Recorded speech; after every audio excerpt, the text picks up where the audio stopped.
Mga tsismosa sa daan. Kung magkwentuhan, animoy wala nang kinabukasan. Mga kwentong wala namang katotohanan. Inuuna ang tsismisan kaysa magluto ng tanghalian.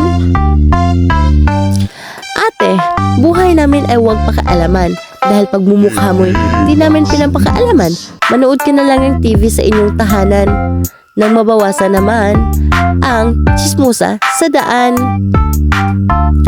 Kung magkwento, akala mo naman detalyado. Mga tsismosang nagkikwento ng di totoo. Sana naman kayo ay matuto. Gawain pagchichismis ay huwag gawing talento. Mga tsismosa sa daan, akala mo naman kung perpektong tingnan, di walang diplomang pinanghahawakan. Pero kung makapagyabang, talo pa ang valedictorian. Mga tsismosa nga naman, buhay ng iba ang pinapakialaman. Mga anak at asawa nila ay napapabayaan. Kaya naman, naghanap ng ibang kalandian. Kayong mga tsismosa, masyado kayong pabida.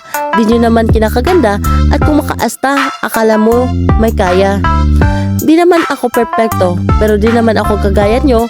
Buhay ng iba ang ikinikwento para lang masabing may entry kayo. Paniran ng kapwa ay di mabuti. Iwas-iwasan na ang ganitong pag-uugali.